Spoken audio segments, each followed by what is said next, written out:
All right, good afternoon, everyone. I hope you could hear me. Oop. Let's turn off my delay. Let's turn off my sound. My replay. I was just checking to see that I was live. Hopefully, you all can see me and hear me. Let me know if you can, please. Hello, Noor. Hello, Arisha. So, first of all, let me introduce myself. My name is Russ, R-U-S-S.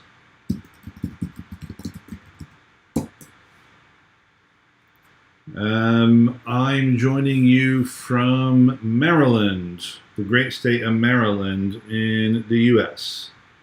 If you're familiar with if we're familiar with Maryland or Washington, D.C., I'm kind of midway between Washington, D.C. and Baltimore in the U.S. So, hello, everyone. Hello. I mentioned a few people. Noor, Aresh, Samena, Mahek. I just see NS. Hello, Indibu. I hope I'm saying your name correctly. Hello, Zayad. Hello, Georges. Hello, Georges. Hello, Joseph. Hello, Caroline Chidiebre. I hope I'm saying your name correctly. Treza Sibusiso. Yusuf Naski Sonal Mayank Amal Othman Sonal Victor Oyewole Rotimi Babatunde Sandeep. Hello, everyone. Hello and welcome. Hello, Yasser. So I said, my name is Russ. I have a background in mathematics. My PhD is in mathematics, or applied mathematics, I guess, strictly speaking.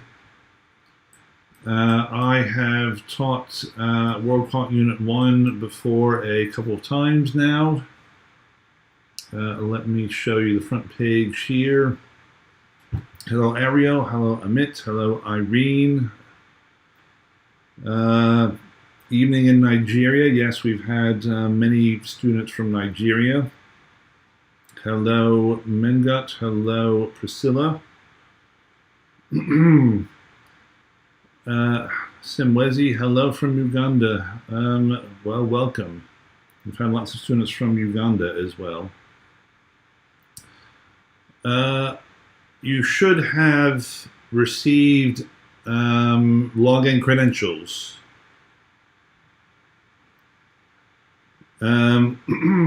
So you should be able to log in and see your Jupyter pod like the Jupyter pod that you will see here on my screen in front of you. Right? This is after you log in. I will have a few more links, probably several more links than you will have up here. That's because I'm an administrator and so can do certain things that you can't do.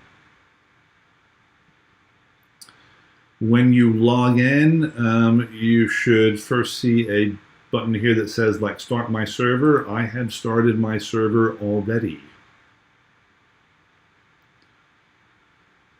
Have some patience. If a lot of people start their server all at the same time, it could take like 10 to 15 minutes to start up. This is because this is running on a Kubernetes server. This is a virtual machine that you're running. So have some patience here if you start up your server, and because, you know, I see, according to YouTube, there are 71 concurrent viewers. If you all hit the start button more or less at the same time, it's going to take some time to start up enough pods, you know, for you all to have one.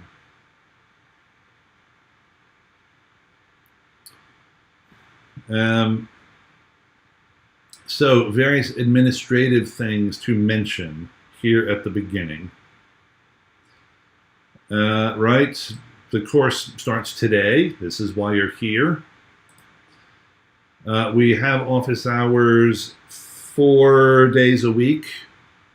Monday, Tuesday, Wednesday, and Thursday. 4 days a week, we have an office hour every day.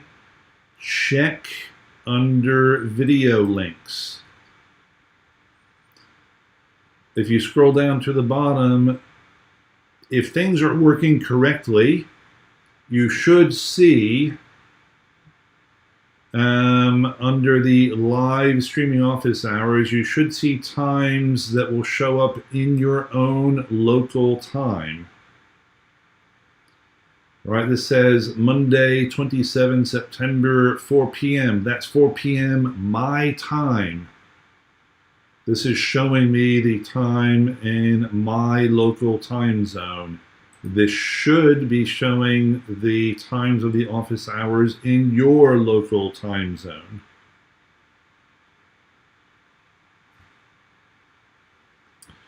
There is an office hours playlist here at the bottom of this video links list.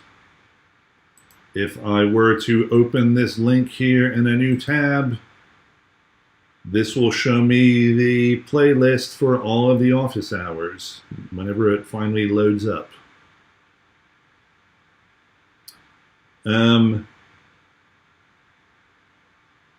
Right, this is showing me there's one office hour on this playlist and it's going on live right now.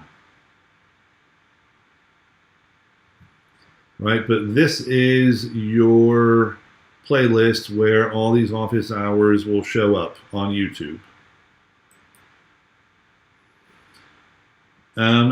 Towards the end of the week,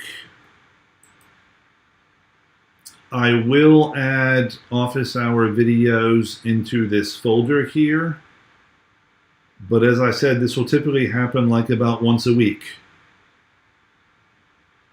So, we'll have like office hours this week, and like Thursday or Friday this week, I will then upload this week's office hours into this office hours video folder here on the shared folder, right? If you go under video downloads, this is where you'll find the shared folder. You'll find a folder here that says office hours videos. Again, this will, I will put copies of the office hour videos in here, but towards the end of the week. But again, if you go under video links and you scroll to the bottom, you could find a playlist, which will basically be up to date with the office hours. Similarly, you have links here to the videos that you should have received in your email. Also, these videos are in the shared folder. More videos will be made available as the weeks go on. Notebooks that I make during office hours, I will put in the office hours notebooks. I'm not going to be posting my mini project solutions into these office hour notebooks. But if you were to watch the office hour videos over the course of the program, we're basically going to go through the mini projects during the office hours.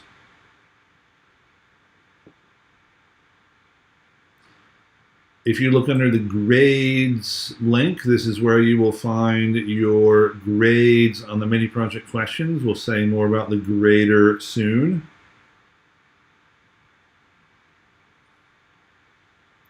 Right, but we keep track of the highest grade that you have achieved on your mini project.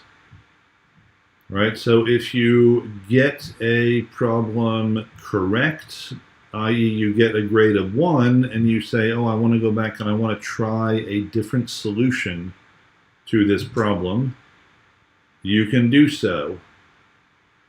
Right, and even if you get a lower solution for some reason or another, well, we record your highest solution. on each individual question on each of the mini projects. There are 5 mini projects in this course. 5 mini projects.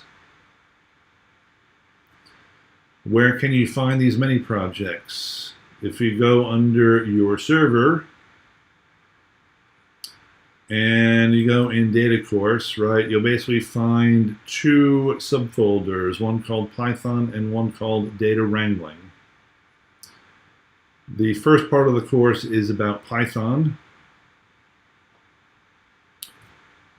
And if you look in the mini projects folder, here is where you will find 3 of the 5 mini projects that you have to do in this course. There's IN, which is short for introduction. There's IP, short for introductory Python, if you like. And VC, I forget what VC is short for. Right, but there are 3 mini projects in the Python folder.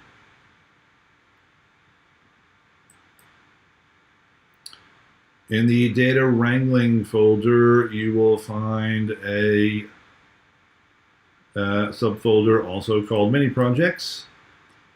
You will find 3 mini projects in here, but IN is the same IN as in the other folder, right? You don't have to do IN twice. You will find a DW mini project and a PW mini project.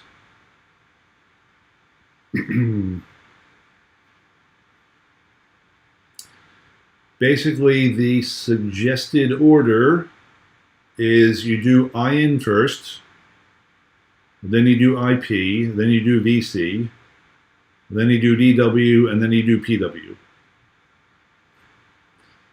And each of these mini projects in general has several questions on, as you could see here, right? The IN, there are 2 problems on IN. There are 1, 2, 3, 4, 5 problems on IP. And so forth, right? There are 5 problems on VC.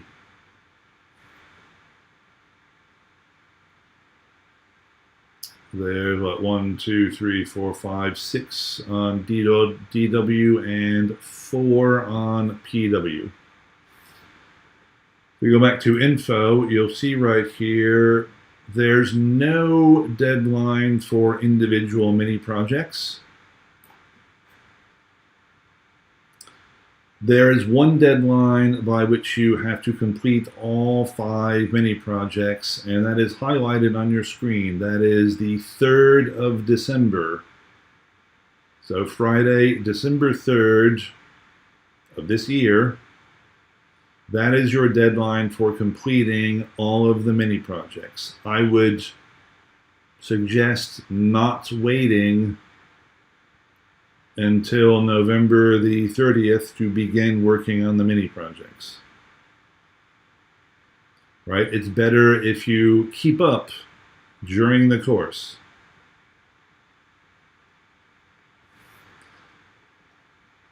As it says here, what are the requirements to complete this course? Pretty straightforward. In order to pass this course and receive a Credly badge, you must achieve a score greater than 0 for every question in every mini project.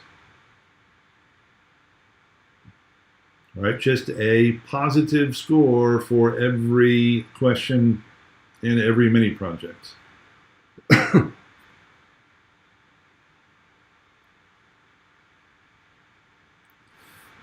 In order to get a Credly badge with honors, you must achieve an average score of 0.9 or greater across every question in every mini project. If you made a duplicate of a mini project notebook and played around with it, will it record your grade? Yes. But again, We keep track of your highest grade. So it doesn't matter if if you get a 0.9 and later on you get a 0.5, we keep track of the 0.9. I mean, I guess it will keep track of your grades assuming you submit the question to if you submit a solution to an individual question, and I will describe how you do this soon.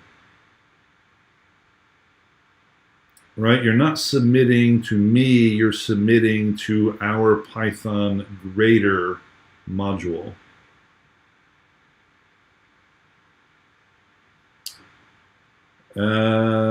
Vasily asked, will the videos be available after finishing the course? The office hours videos will stick around.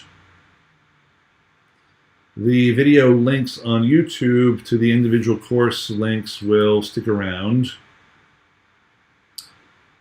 The videos in the shared folder will at some point vanish. But the links on YouTube to the videos will stay.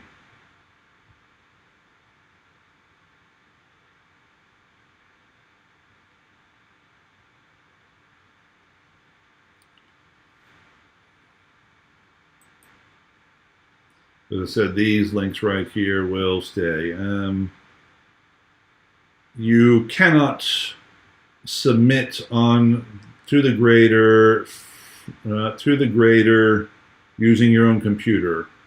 Why? This is because the grader library that we are using is a proprietary library. You cannot install the grader library on your own computer because you need some GitHub credentials, which we're not going to provide you to install the grader module on your own laptop. Sorry. You need to run the submit to the grader on this pod.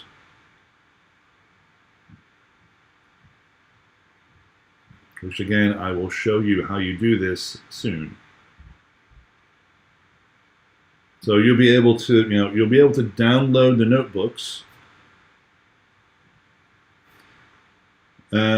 But you'll be able to run the notebooks, you just won't be able to install the grader module on your own computer. So you won't be able to submit to the grader on your own laptop.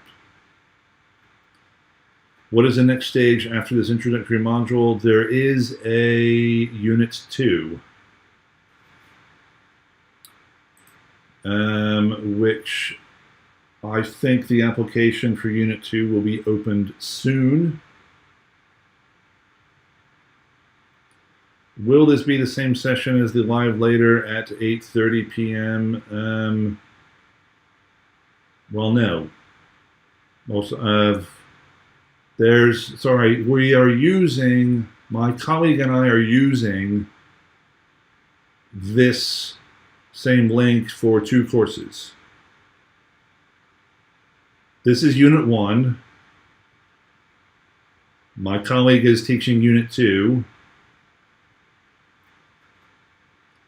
Is it okay to practice in PyCharm, or should we always practice codes in Jupyter Notebooks? Yeah, you could practice in PyCharm. Will we be able to access our online Jupyter Notebooks after we finish our data course? Well, you'll have access to your Jupyter pod for 2 weeks after the last office hour, or 2 weeks in a day. Basically, you will have access to your Jupyter pod through Friday, the 3rd of December.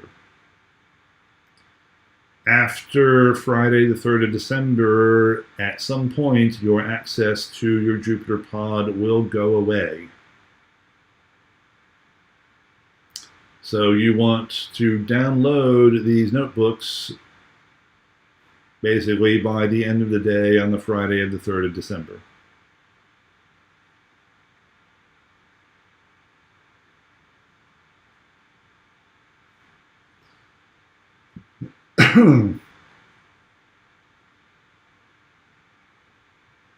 So again, right, this Friday, the 3rd of December, is your deadline for essentially finishing everything up, finishing all the mini projects, downloading the notebooks to to save them on your local machine. Is the credibly badge a certificate equivalent? Yes.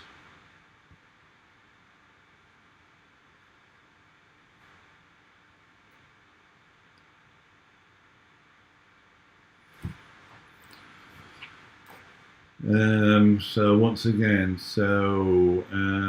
you have a discussion board. What date and time will the next module or unit begin? I can't remember off the top of my head. It will be sometime in January. Give me 1 second. Let me look at my calendar. I don't know for certain. I could give you a rough guess.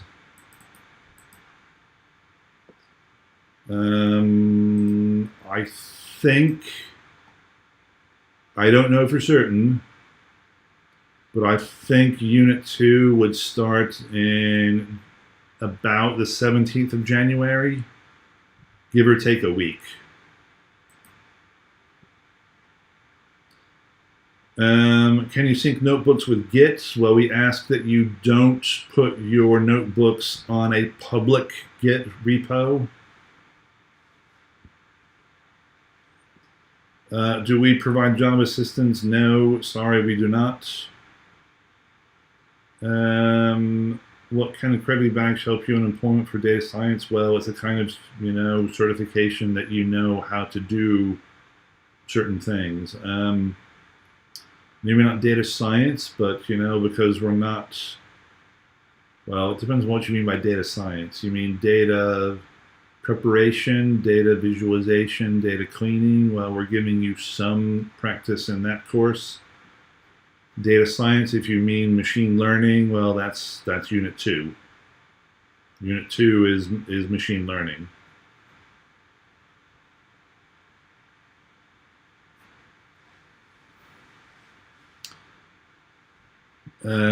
Right, so let me say a bit about the grader. So we go to my server. I'll demonstrate the grader here if my notebook will load up. So when will next live class begin after the introduction? Well, again, if you log in to your Jupyter pod and go under video links, you will have times in your local time zone. The next live office hour is tomorrow. This is 8:30 a.m. my time, Eastern Daylight Time, which I believe would be 12:30 UTC, if I'm doing the conversion correctly. So tomorrow, well, Tuesday, right, 28th of September, 12:30 UTC, if I'm doing my conversion correctly. Don't count on me doing my conversion correctly, right? But if you, as I said, if you look under video links on your browser, this should display in your local time. Rotimi asks, is there a clear-cut difference between data science and machine learning? I mean, this might depend upon who you ask, right? To me, data science kind of includes machine learning, right? There's data analysis. Maybe that's the data gathering, data cleaning, data processing, gathering of statistics. That's like the data analysis. There's machine learning, which is, the model building, usually the predictive model building, and, the other kind of unsupervised machine learning. So clear-cut difference, well, again, it'll depend upon who you ask. I think of data science, I think of machine learning as part of data science, but that's my opinion. That's my view of the world, if you like.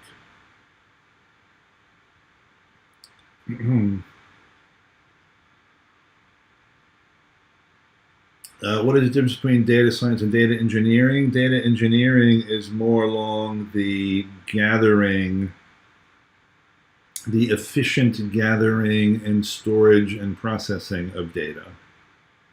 That's what I think of data engineering. So data engineering would be, there's a bit more knowledge of the sort of technical aspects of the data storage. I'd be getting more into the details of setting up some of the tools for doing the data storage. Whereas data science is more about, the analysis of data that has already been collected. How long is a live session? It's 1 hour.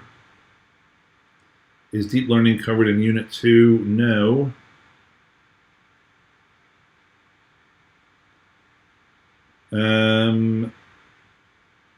I noticed I have about 9 lectures from Monday, 27th of September. No, that's just referring to the videos. This is just, referring to the videos for week 1. It's the live streaming office hours, which refer to the live streaming office hours, what I'm doing here.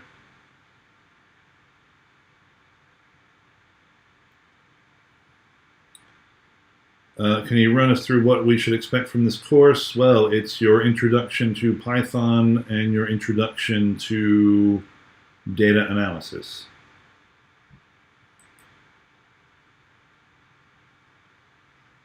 Right, it's your programming tools in Python. So the first part of the course is Python. It's about, the introduction to Python and data structures in Python and object-oriented programming and how you write for loops and while loops and, put things together. And there's a notebook on algorithms.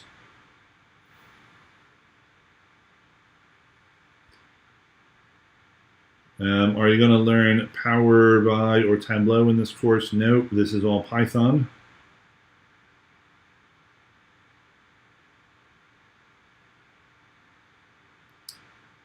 The live office hours are done. If you have questions about them, yes. The office hours are kind of, the agenda is kind of set by you guys. Right, I typically don't come here with a particular agenda for office hours. I show up and I say, what do you guys want to talk about today? Which, could include the mini projects or could include something, from the course material, that you're interested in. But as I said, I generally have no agenda that I that I bring more or less to these office hours. This is time for you all to ask me questions. How are you going to get the most out of this course? Well, how are you going to get the most out of this course is, well, basically you want to watch the videos, soon or early in the week.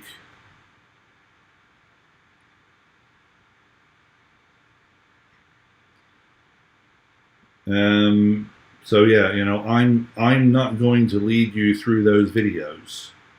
I'm not going to sit here and watch a video.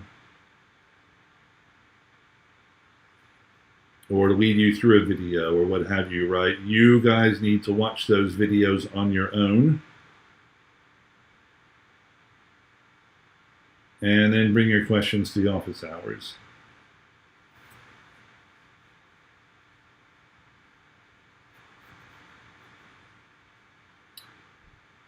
What is the procedure for applying to Unit 2? When the application is open, I'll let you know, or I'll let you know there should be a link that you could go to. It's more or less similar, but it should be shorter. But yeah, when the application is open for Unit 2, well, you basically say, hey, I want to apply to Unit 2. You need to you need to successfully pass Unit 1 to get into Unit 2. How do you download the notebooks? Well, the easiest thing to do is go to Data Course and hit, I don't know, if you look on the right, there's New, and then there's Upload to the left, and then there's something that looks like an arrow pointing down. You want to, which is highlighted on your video, but it's a bit hard to see. It's the arrow pointing down to the left of the button that says Upload. If you hit the Download button, if I hold my mouse over it, a little thing pops up that says Download as zip, which unfortunately doesn't show in the video. But if you hit that Download as zip, it will zip up everything in the directory, and you could download it to your own machine and unzip it there. The data course folder in the notebook is all the material we'll see in this course. Yes. Everything in data course, or everything you will see in this course, is in the data course folder. It's either in Python or it's in data wrangling. How long is the module? It's 8 weeks. 8 weeks. Are you able to access live office hours videos if you miss them? Yes. Again, if you go to under video links and scroll to the bottom, you have a playlist down here at the bottom, which will have all the office hours on that playlist, assuming I remember to put them onto the playlist, which every so often I might forget. Well, remind me. What's the difference between output and print? I'm not sure. I don't think there's not an output statement. There's a print statement in Python. Georgia says, so these 9 videos uploaded are for this week only. Yep, next week you'll have more videos will be available. Right, basically every week, like probably about Friday this week, I'll make more videos available for next week. And you'll get an email, you know, at some point for week 2. Attending these live classes aren't important. That's entirely up to you, Safari. I like to think that I add material above and beyond what you're going to get out of the videos. But again, well, you know, if you have questions, this is why I'm here, is to answer your questions. You will have to judge for yourself whether coming or watching these office hours are important to you or not. I have not yet explained how I'll submit the mini projects. I will do so soon. How will data science be of use to me at the end of my course? Again, well, that could be for you to decide or to figure out if it will be of use to you. Are you going to be doing lots of data analysis? Well, this is what this course is designed to help you learn how to do, is a data analysis. You know, this is about, ideally, this, you know, you will get a background in Python programming and some background in the data analysis tools in this course. How you go about using those data analysis tools is up to you. Did students transition to the TDI fellowship in the past from this program? I think maybe a few did. I don't know for certain. I'd have to look up. I think maybe a few of them did. After completing this course, what to do to become experts in machine learning? Well, I'm not teaching you machine learning, or you're not learning machine learning in this course. If you want to learn machine learning, well, you could take Unit 2, or indeed, find some other, course online that will teach you machine learning, or study machine learning on your own. I mean, right, but all right, I haven't yet explained how to submit the mini projects. I will get to that here. Am I answering questions on the discussion forum? Yes. If you look for a person named Russ-TDI, that's me. That's me answering questions.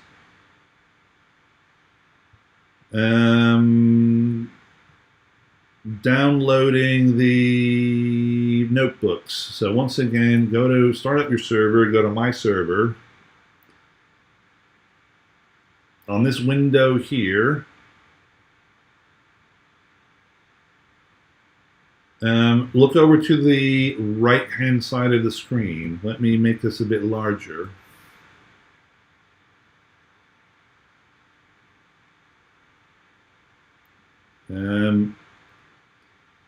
So, around the middle on the right, unfortunately, you can't see my mouse cursor, but you can see what my mouse cursor is kind of highlighting.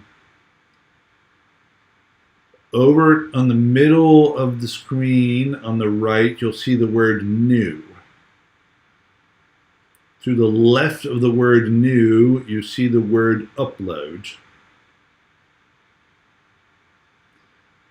To the left of the word upload, you see another button which is a small arrow that points down to a vertical bar.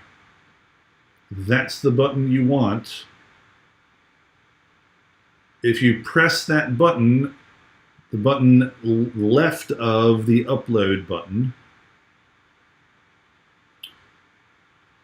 the button to the left of the upload button is a button to download everything on your JupyterPod. If you hit that button, it will zip everything up and download it as a compressed file. And then you could decompress that file on your computer, and it will basically have the data course directory.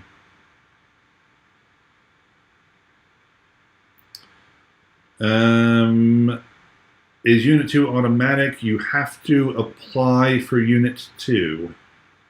So, Victor, you have to apply for Unit 2. I will have to double check with my colleague. I don't believe the application for Unit 2 is yet open.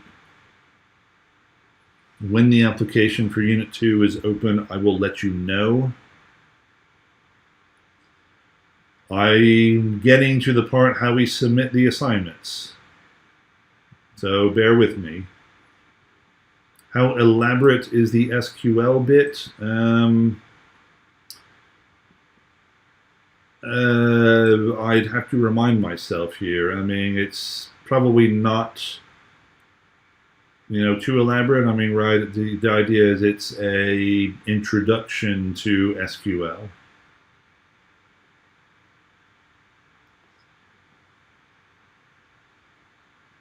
Right, this is an introduction to SQL. We're using SQLite,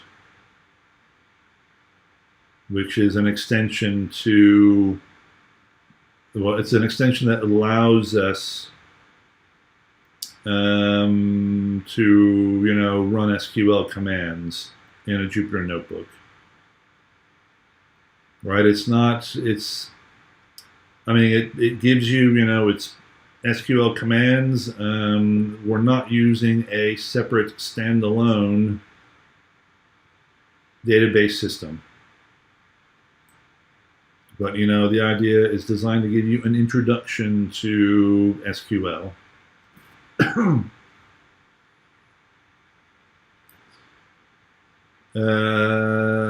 when will be the right time to respond to questions in the projects for grading purposes?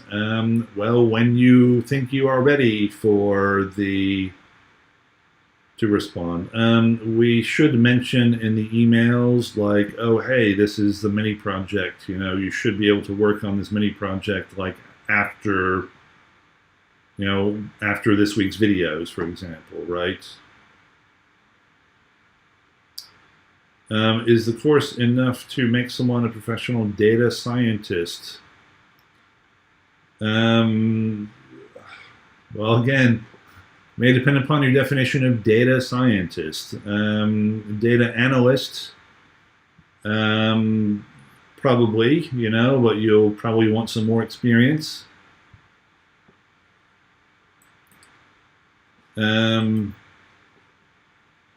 Again, this will depend upon, who you're trying to get hired with. I can't answer for, particular companies, whether they will hire you or not.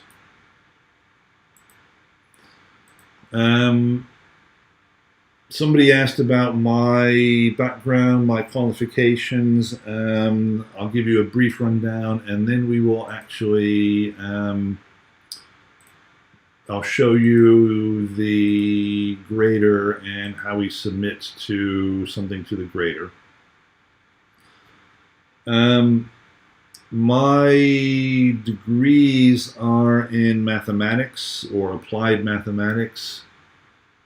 I have a bachelor's degree from Syracuse University. I have a master's degree from Clemson University. I have a PhD from the Georgia Institute of Technology, or Georgia Tech. I said they are in mathematics or applied mathematics. I worked in a university setting for a number of years. I worked in Warwick University in the United Kingdom, in Coventry.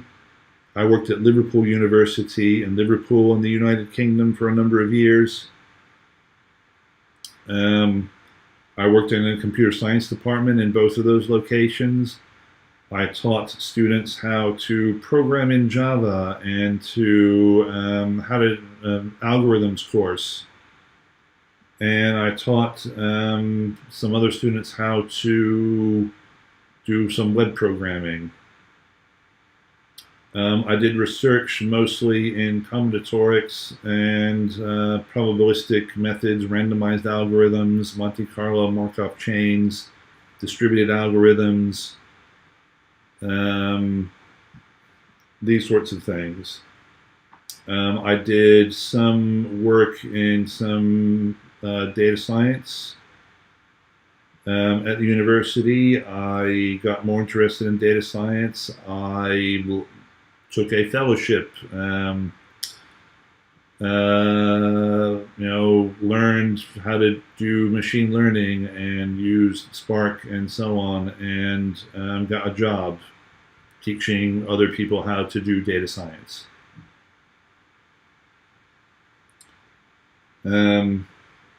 That's my general background. So mathematician / computer scientist / machine learning person.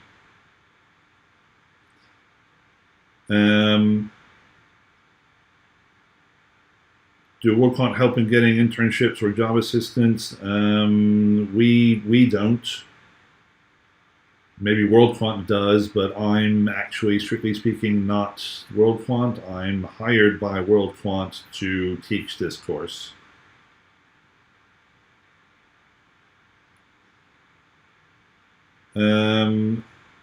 Will I recommend data science ebooks? Yes, I will try to do so, yes. Let me talk about the grader here before we run out of time here. So, once again, the mini projects, there are 5 mini projects. 3 of those mini projects are found in the data course Python mini projects folder. So in IP and DC, you basically want to do those in that order. The end mini project is this mini project here. So this cell right here should run automatically when you load up the notebook. If it doesn't, well, you could run it, and it doesn't hurt if you run it again.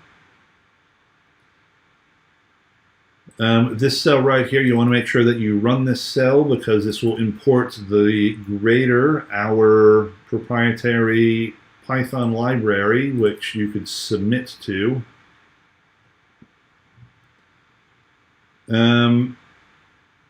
So what is this mini project? It says the objective is to teach you how about our grading system. So we'll solve 2 easy problems. So again, you need to import the grader.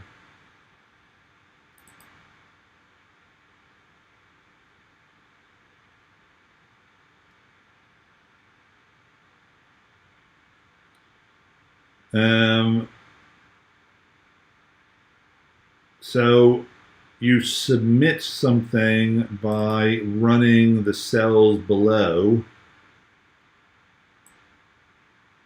called things like grader.score.inProblem1, right? This right here is the name of this particular problem that I want to submit to. Basically, don't alter this portion of the code. You know, maybe if you call something, a different name, you might need to edit the name of this variable if you were to happen to call this something else.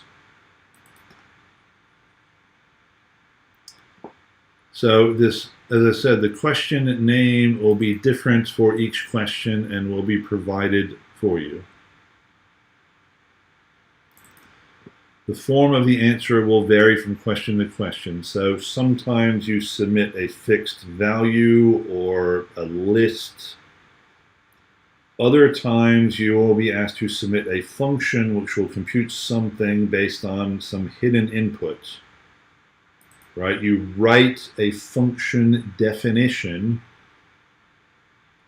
and then you submit the name of the function.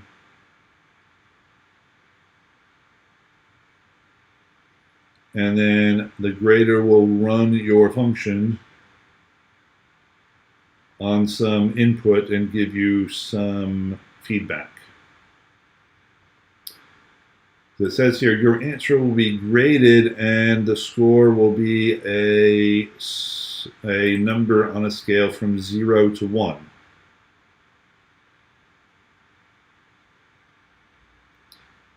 Once again, we count your highest grade, right? We keep track of your highest grade. So, maybe you submit something, you get a grade of 1, and you say, oh, I want to try a different solution or a different way of finding the solution. And you write different code and you submit and you get a grade of 0.7. Well, if you've gotten the grade of 1 before, we keep the grade of 1. So as I said, feel free to try out different solutions. All right, we keep the highest grade. So problem 1, compute the 5 smallest positive even numbers, provide these in a list.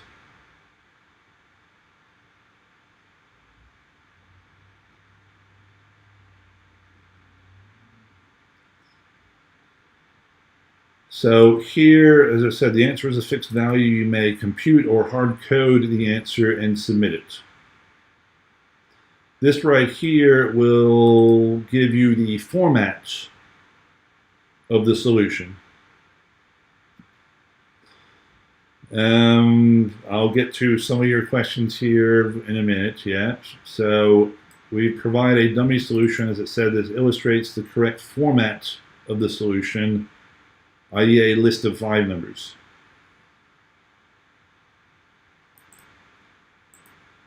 As it said, if you're encountering an error when you try to submit a solution, double check that your answer has the same structure, the same format.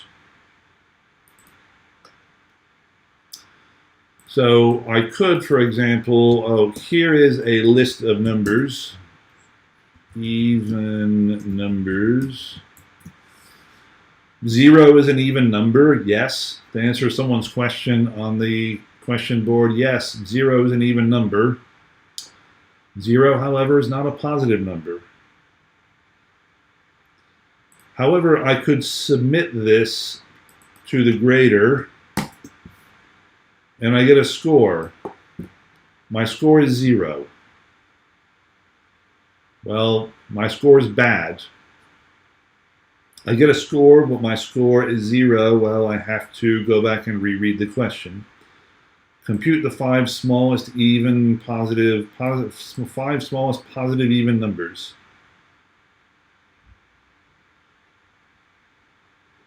My brain tells me I should read this. I should have written this as compute the 5 smallest even positive numbers. Anyhow, so I could change my solution, right? Well, it's changed the 0 to 2. Now I have 5 even numbers. They're all positive even numbers. I could submit again. Hey, my score is now 0.2. Of course, I want the 5 smallest positive even numbers. Well, so I don't want to repeat 2. 2, 4, 6, and 8. So, all right, I submit right here. Oh, hang on, right? My solution did not match the expected type of I want 5 numbers. Oh yeah, I only submitted 4 numbers. I'm supposed to submit 5 numbers. Okay. 5 even numbers. Hey, my score is 1. Your maximum possible score is 1. How many times can you provide a solution for a problem if your solution still remains incorrect? Keep submitting. The only limits, there's 2 limits. One, if you submit too often in a short time period, you'll get a message. If I submit, and I submit again, and I submit again, in too short a time period, you've been rate limited for exceeding the limit of 3 solutions per minute. If you submit too often, you will be rate limited.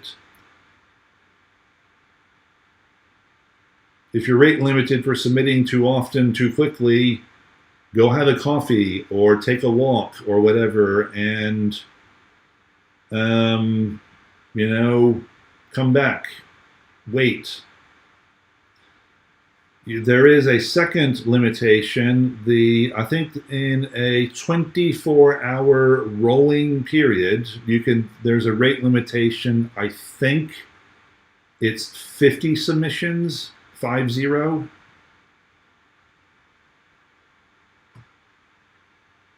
Right? If you submit 50 times 50,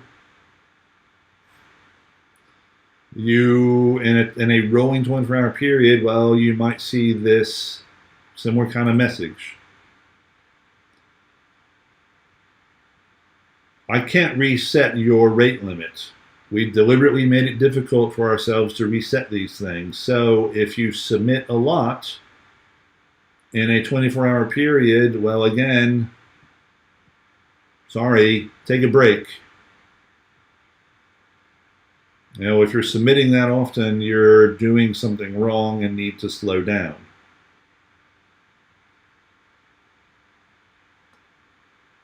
Otherwise, submit away.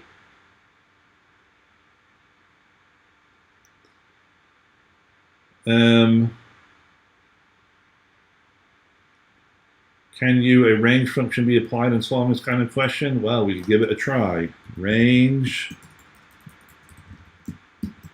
2, 12 by 2s. Well, kind of, but indirectly, we want 5 times a number. The range function isn't 5 times a number. I could wrap this inside a list and submit that way, right? But you need to give the solution in the correct format that our grader is expecting.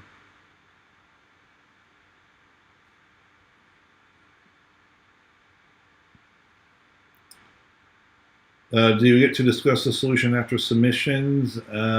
Yeah, well, we're probably going to discuss the solutions in the office hours, probably. Again,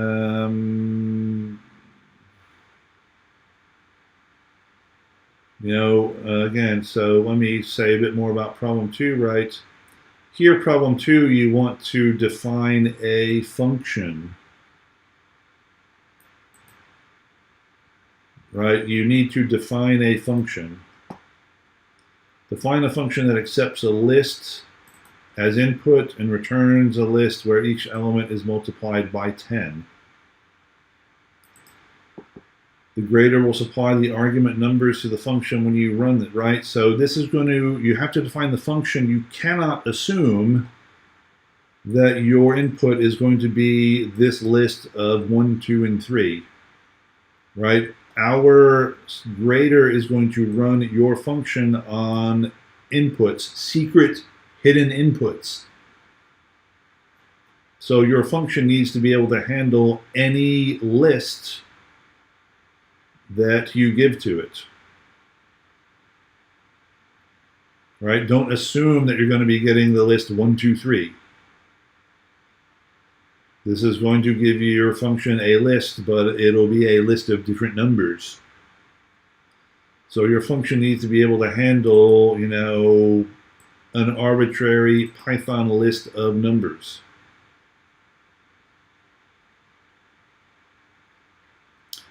Again, this will give you the correct format, the correct number of numbers,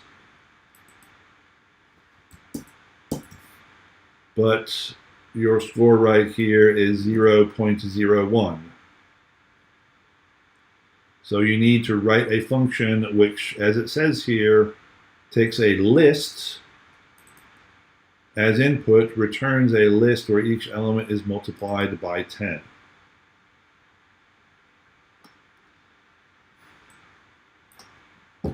LEN gives you the length of a list, the number of elements in a list. I have even numbers. LEN of even numbers is 5. There's 5 numbers and there's 5 elements in this list. So LEN gives me the length. What is the prerequisite for making it to Unit 2 of this course? Pass Unit 1. How do you pass Unit 1? It was named on the control panel. Right? In order to pass the course, you achieve a score greater than 0 for every question in the mini project. So pass Unit 1 and apply to Unit 2. You have to apply to Unit 2.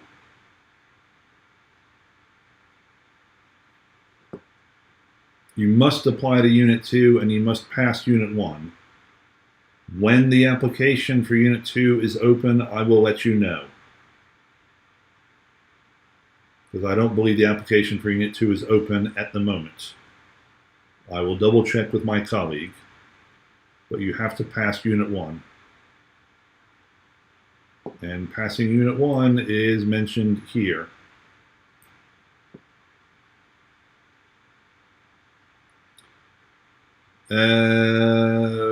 Can you give a brief overview of the 3 main projects at the end of this course that was stated in the course description? Are you referring to the mini projects?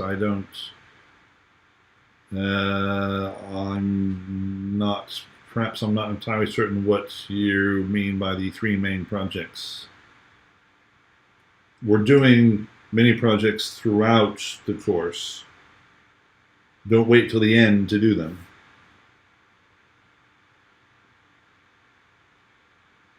As I said, there's 5 mini projects to do.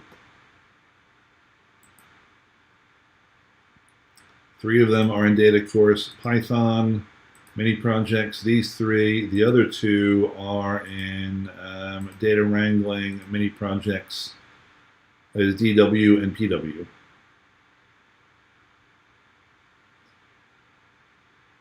Is it okay if you finish all mini projects very fast? Yes. That's fine. If you're familiar with Python or some parts already, go for it. I think that's all we have time for today. I see that it's 5:01 by my local clock, so I'm going to end the first office hour today, and I will see you tomorrow. Again, check under video links for the local time for tomorrow's lecture. Right? The times that come up here should be your local time.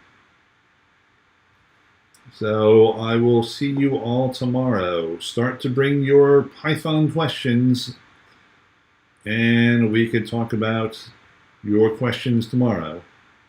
So I'll see you then.